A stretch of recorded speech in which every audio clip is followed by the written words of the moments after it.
అమ్మా నమస్తే. నమస్తే జయ, ఎలా ఉన్నారు? బాగున్నానమ్మా, మీరెలా ఉన్నారు? బాగున్నా తల్లి. చాలా రోజులు అయిపోయిందమ్మా. అవునమ్మా, మరి ఏం చేద్దాం, బయట పరిస్థితులు అలా ఉన్నాయి. అదే ఇంకా అందుకని తప్పదని చెప్పేసి పిలిపించేశాను ఈ రోజు మిమ్మల్ని. మాకు కూడా అలాగే ఉంది. అందరు అడుగుతున్నారు కూడా, ఏంటమ్మా ఎందుకు కనిపించట్లేదని అని.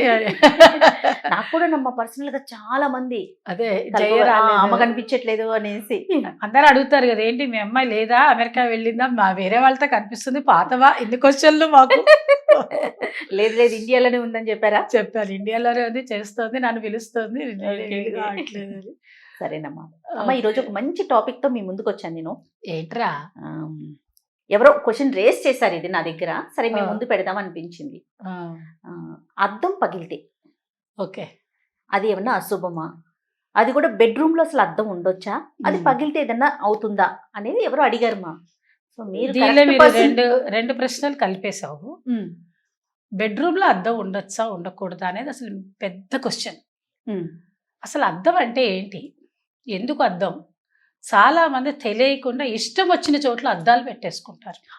ఏదో అద్దాల మహల్లో మనం ఉన్నామన్న ఫీలింగ్ లాగా ఇంట్లో ఎటు చూసినా అద్దాలు పెట్టేసుకుంటారు. అది చాలా తప్పు. ఎందువల్ల తప్పు అంటే, అద్దాల వల్ల ఏమవుతుందంటే మన శరీరంలో ఉండే శక్తి మొత్తం లాగేస్తుంది. ఎలా పడితే అలాగా అద్దాలని పెట్టకూడదు.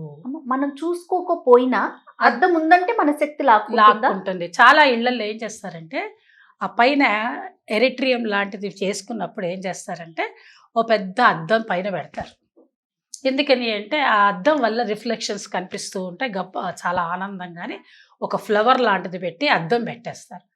దానివల్ల ఏమవుతుందంటే, ఇంట్లో ఉండే వాళ్ళ శక్తి మొత్తం లాగేసుకుంటుంది అది. అప్పుడు ఏమవుతుందంటే, పాజిటివ్ ఎనర్జీ వెళ్ళిపోతుంది, ఇంట్లో నెగటివ్ ఎనర్జీయే మిగులుతుంది.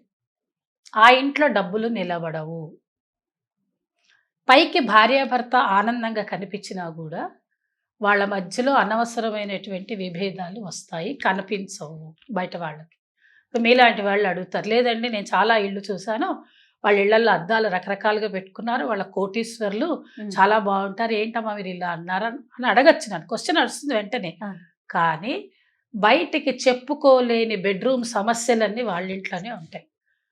మీకు తెలియని విషయం ఏంటంటే జయ, విభేదాలు అన్నప్పుడు, సమస్యలు అన్నప్పుడు అన్ని రూపాయి సమస్యలే ఉండవు.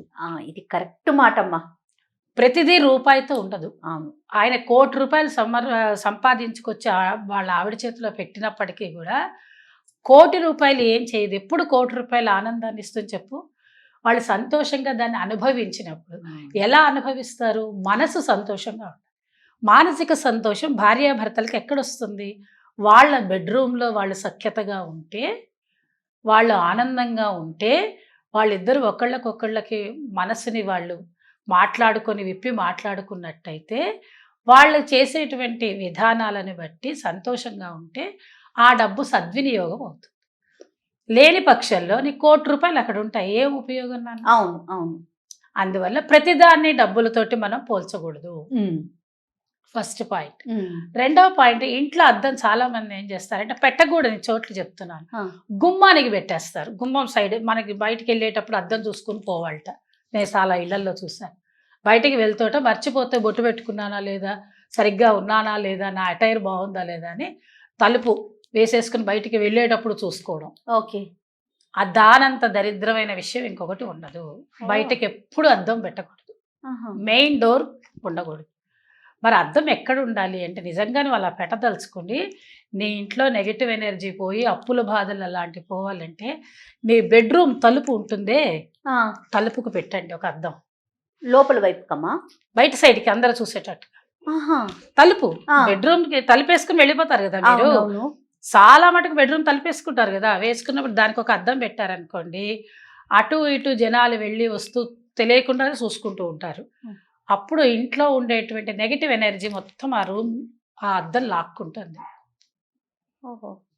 నైరుతిలో ఉండేటువంటి మన బెడ్రూము, యజమాని బెడ్రూమ్కి కనుక అద్దాన్ని కనుక ఆ డోర్కి పెట్టేస్తే, not inside, out side of the room పెట్టారంటే రుణ బాధలు పోతాయి, ఆర్థిక సమస్యలు తొలుగుతాయి.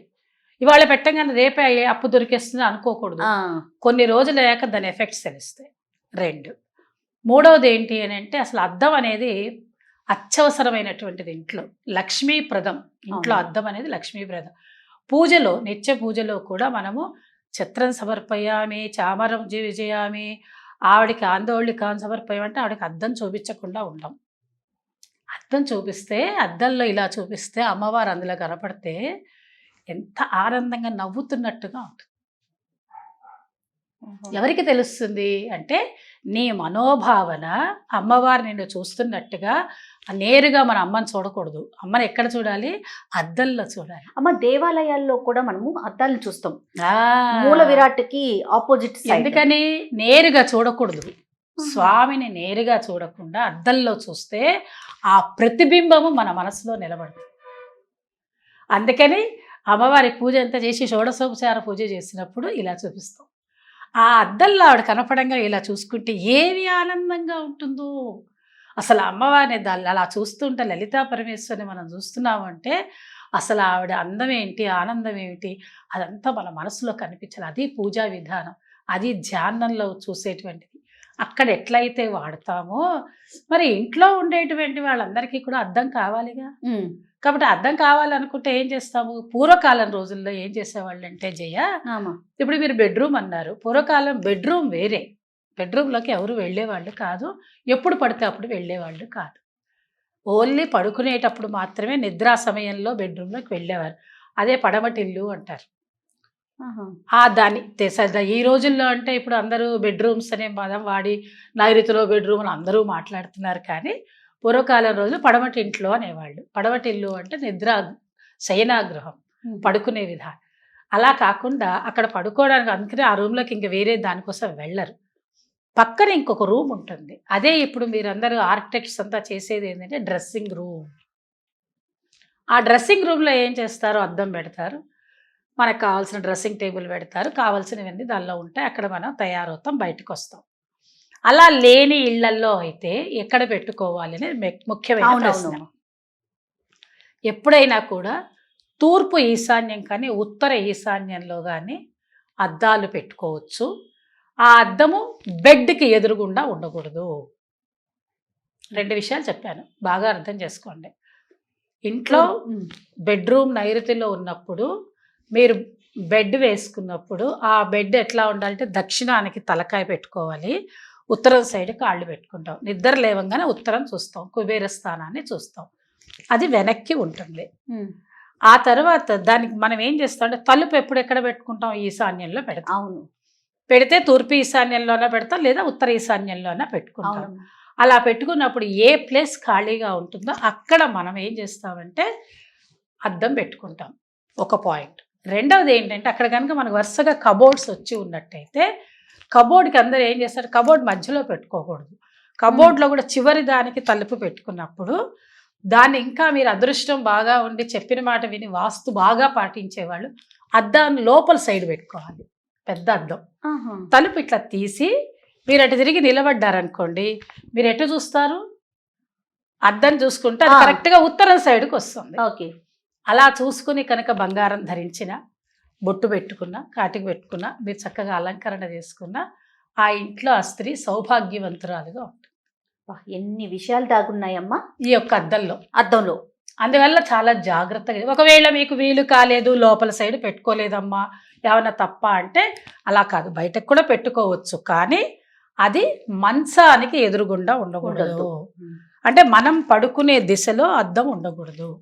ఎందుకల్లా అంటే మనం పడుకున్నప్పుడు ఏంటంటే మనలో ఉండేటువంటి శక్తి అంతా అది లాగేస్తుంది. చాలా మంది బీరువాలకు పెట్టుకుంటారు. అవును, ఆ బీరువా ఎక్కడ పెడతారు? మళ్ళీ తీసుకెళ్ళి నైరుతిలో పెడతారు. అంటే ఏంటి? అద్దం నైరుతిలో ఉంటుంది, అక్కడ చూసుకుంటారు. తప్పది. ఒకవేళ పొరపాటుగా మీ ఇంట్లో అద్దం ఉంటే ఆ అద్దాన్ని క్లోజ్ చేసుకోండి. ఏముందో చిన్న కర్టన్ లాంటిదో, లేదంటే దానికి ఒక పేపర్ లాంటిదో, కలర్ పేపరో ఏదైనా ఒకటి పెట్టేసుకుంటే బాగుంటుంది. అలా అని దేవుడి బొమ్మలు మాత్రం పెట్టకండి సుమా. అద్దానికి కనపడకుండా అమ్మ పెట్టమంది కదా అని దానికి సాయిబాబానో లేకపోతే లక్ష్మీదేవినో పెట్టడం అలాంటివన్నీ చేయొద్దు. అందువల్ల ఏంటంటే బెడ్రూమ్లో అద్దాలు పెట్టుకునేటప్పుడు చాలా జాగ్రత్త వహించాలి. ఎవరు చాలామంది ఏం చేస్తారంటే బెడ్స్కి ఎదురుగుండా పెద్ద పెద్ద అద్దాలు పెట్టుకుంటారు. ఇష్టం వచ్చినట్టు ఏ పక్క పడితే ఆ పక్క అద్దం పెట్టుకుంటారు, అలా పెట్టుకోవద్దు. ఒకవేళ ఒక అద్దానికి ఇంకో అద్దం ఎదురు ఉండకూడదు. ఓహో 2 అద్దాలు అసలు పెట్టకండి, ఒకటే అద్దం పెట్టుకోండి. అది తూర్పు ఈశాన్యం కానీ ఉత్తర ఈశాన్యం గోడలకి చక్కగా కంఫర్ట్గా పెట్టుకోండి. ఒకవేళ మీకు వేరే ప్లేస్ ఏది లేదు, డ్రెస్సింగ్ టేబుల్ కూడా అక్కడ పెట్టుకోవాలంటే దానిలోనే సగం అద్దం పెట్టుకుంటూ దానిలోనే మీ బొట్టు కాటికి అవన్నీ పెట్టుకునే విధానం అన్ని పెట్టుకోండి. చాలా మంది ఏం చేస్తున్నారంటే చాలా ఇళ్లలో నైరుతి మూల కూర్చుని బొట్టు పెట్టుకోవడం, సింగారం చేసుకోవడం. ఇప్పుడు చాలా ఇళ్లలో మనం చెప్తే వినరు, అది వాళ్ళకే తెలుస్తాయి. ఆ ఇంట్లో మానసిక ఆనందం ఉండదు, లక్ష్మీదేవి నిలబడదు. అయితే ఏం లక్ష్మి అంటే డబ్బులు ఉండంగానే లక్ష్మీదేవి కాదమ్మలు, మొదటి చెప్పండి. లక్ష్మి ఒకటే కాదు, ఆ ఇంట్లో సౌభాగ్యం ఉండదు, ఎవరు ఆనందంగా సంతోషంగా ఉండరు, కళకళలాడుతూ ఉండరు, ఎప్పుడు నిశీధిగా ఉంటుంది ఆ ఇల్లు. పొద్దస్తమానం ఊడ్చేసేసి ఇల్లు అంతా శుభ్రంగా ఉండాలి, ఇల్లు తొడవాలి దుమ్ము దుమ్ము అని అమ్మవారిని ఎప్పుడు వెళ్ళగొట్టాడువే. 24 గంటలు చీపురు ఆడించద్దమ్మలు, పొద్దున సాయంత్రం 2 పూటల. ఇల్లు ఎప్పుడు కళకళలాడుతూ సంతాన సౌభాగ్యంతో అందరూ నవ్వుతూ మాట్లాడుకుని గలగల్లాడుతూ ఉంటే అదే నిజమైన సంతోషం. లక్ష్మీదేవి ఆనందంగా కూర్చుంటుంది. అందువల్ల మీరు అద్దాలు పెట్టేటప్పుడు ఒకవేళ పగిలింది అనుకోండి అమ్మా అద్దం, అది ఇస్తున్నాను మీకు, అది బాగుంది అద్దం పెట్టడం తెలుసుకున్నాం. చాలా మంది ఏం చేస్తారంటే అద్దం పొరపాటుగా ఏదైనా తీసేటప్పుడు ధనాలం తగులుతుంది, చిన్న ముక్క అంతే చిన్నగానే పోతుంది. అయినా ఏమవుతుందిలేండి ఎక్కడో పైన ఉంది, నా కళ్ళు ఏమన్నా అక్కడ కనబడుతున్నాయో మొహం కనబడుతుందో ఉండనీలే అంటారు. అది నెగ్లిజెన్స్. ఉండనీలే ఇప్పుడు చాలా కాస్ట్లీ 10,000 15,000 పెట్టుకున్నా, మీరు 20,000 పెట్టుకోనండి, ₹1,00,000 పెట్టి అద్దం కొన్నా సరే ఒకవేళ అద్దం పగిలితే వెంటనే తీసేయాలి. నెగిటివ్ ఎనర్జీ అమ్మా, నెగిటివ్ ఎనర్జీ నువ్వు రెండుగా కనబడతావు ఫస్ట్. అంటే ఏమవుతుంది, రెండుగా కనబడ్డం అంటే నీ మనసు పరిపరి విధాలుగా పోతుంది, ఆలోచన విధానం మారిపోతుంది. ఇంకొకటి మామూలుగానే తీసుకుందాం, పగిలిన అద్దం ఇంట్లో ఉందంటే కాళ్ళు గుచ్చుకుంటాయి, కాబట్టి ఫస్ట్ అది మెయిన్ చెప్పుకోవాలి. అది తీసేస్తాం ఎలాగో. కొంతమంది ఇళ్లలో పగిలిపోయిన చిన్న ముక్కలోనే చూసుకుంటుంటారు, అది తప్పమ్మా. ఇంట్లో అద్దం పగిలింది ఉండకూడదు. ఓకే అమ్మా. దేవతా గృహంలో కూడా అద్దాలతో అమ్మవార్ల ఫోటోలు పెట్టుకున్నప్పుడు పొరపాటుగా పగిలితే కూడా తీసేయండి, కానీ అలాగే పర్వాలేదు తాస్తారని చెయ్యకండి. అట్లా రేపు దిద్దాం ఎల్లుండి దిద్దాం అలా అనుకోవద్దు. అద్దం పగిలితే ఎక్కడ అద్దం పగిలినా ఉండకూడదు, తలుపులకు అద్దాలు పగిలినా కూడా తీసేయాలి. ఇప్పుడు మన కిటికీలకు అద్దాలు పెడతాం, అవైనా తీసేయాలి. ఏ అద్దమైనా పగిలింది ఉండకూడదు. మనం చూసుకునేటువంటి అద్దంలో అసలు పగులు ఉండకూడదు. తప్పకుండా అద్దం కూడా పైన ఒకటి కింద ఒకటి కనిపిస్తూ ఉంటాయి, మీరు తేడా వస్తాయి కొన్ని, అది చూసుకోండి. అలా 2 విధాలుగా ఉండే అద్దాలు ఇళ్లల్లో పెట్టకూడదు. తర్వాత కార్లలో పెట్టే కాంక్లెక్స్ ఉండేటువంటి అద్దాలు ఉంటాయి కదా, పుటాకార దర్పణం కుంభాకార దర్పణం అనేవి, అలాంటివి కూడా ఇళ్ల లోపలికి రానివ్వకండి. అవి ఓన్లీ ఇంటి బయటకే, అది దేనికంటే సేఫ్టీ మెజర్స్ కోసం పెట్టుకోండి. అవునమ్మా. ఇక్కడ అద్దంలో ఇన్ని విషయాలు ఉన్నాయి కాబట్టి అద్దాన్ని జాగ్రత్తగా ఉంచుకోవాలి, మనం జాగ్రత్త పడాలి. ఆ ఇల్లు ఆనందంగా ఉండాలంటే చక్కటి అద్దం తీసుకొచ్చుకొని ఎక్కడైనా సపరేట్గా ఒకటే చోట పెట్టుకోండి. పశ్చిమ దిక్కు, నైరుతి దిక్కు, దక్షిణ దిక్కు దయచేసి అద్దాలు పెట్టవద్దు. తప్పకుండా చాలా విషయాలు తెలియజేశారు. అయితే మన ఆడియన్స్కి ఏదైనా అనుమానం ఉండి కామెంట్ రూపంలో కనుక అడిగితే ఏ మాత్రం అవకాశం ఉన్నా సమాధానం చెప్పండి అమ్మా. తప్పకుండా చెప్తాను. రైట్ అమ్మా, థ్యాంక్ యూ సో మచ్.